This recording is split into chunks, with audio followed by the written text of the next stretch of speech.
Hey, this is Mark Goldberg from Mark Vlogs Watches, and before we proceed with the clickbait, I mean with the topic of this video, let's have a quick wristwatch check.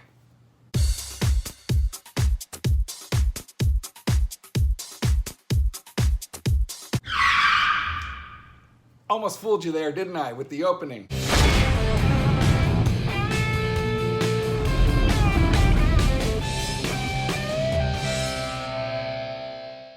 Okay, this is a G-Shock. It's one of my favorite watches. Let's talk about YouTube. You know, I got into this whole YouTube thing because there were a group of guys who I enjoyed watching, and I think I just really wanted to be part of that clique. Now, if I go back in my mind, let me kind of list them off. Andy Hunter, Matt Stevens, Simon Crane, Don Haynes. I know there's more. Give me a quick second.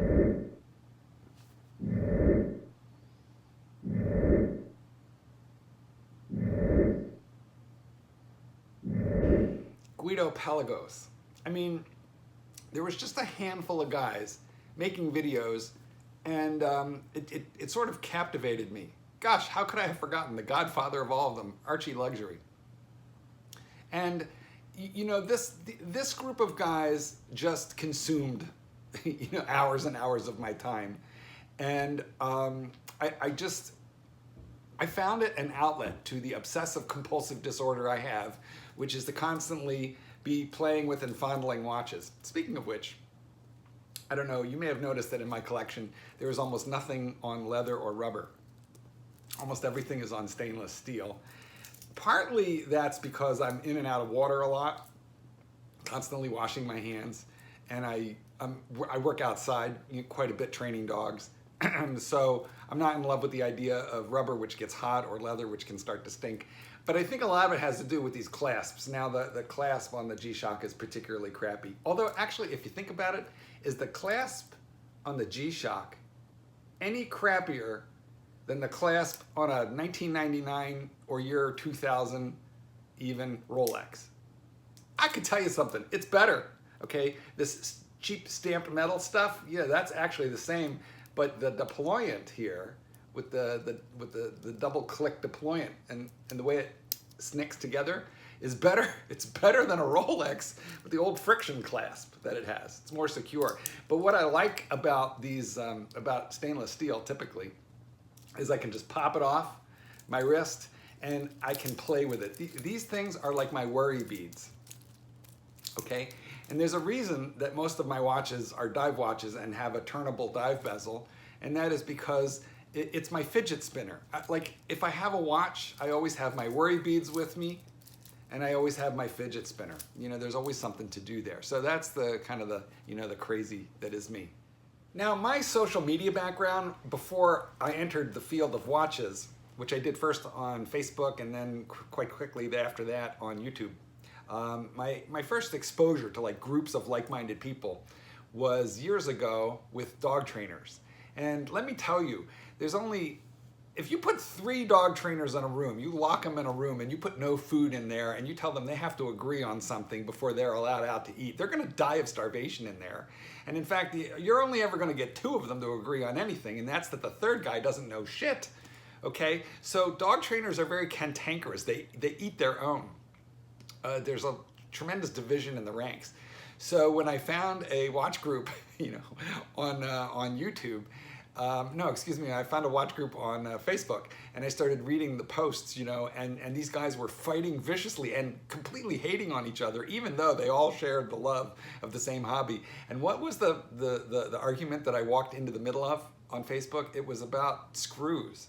You know, if blued screws were better than non-blued screws. I mean, these guys were hating. I mean, it got to the point where had they been in the same room, there would have been physical violence, you know, over the screws in the movement. And that's when I knew I'm home. You know, these are my people. So the question arises now that I've gotten more involved in terms of Facebook and YouTube in the watch community, you know, are there people in this community that I dislike? And the answer to that is of course.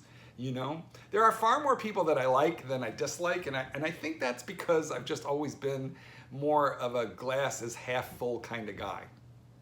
So what do I do with and about the guys that I don't like? Well, the answer is I starve them of oxygen, okay? If I don't mention your name and you're a YouTuber, doesn't mean that I dislike you. But if I do, you're never going to hear me talk about them here. I mean, there are channels that just constantly, incessantly talk about the people that piss them off. I have no time for that. I feel like positive energy is a whole lot better than the negative stuff. So are there a couple of guys that I dislike? There are. Are there contemporary people who I think are terrific, and I wake up, listen, I wake up every day to see what the rancher has said, you know? And sometimes I listen, Clyde, sometimes I listen to your stuff and I think, God, I wish I thought to phrase it that way.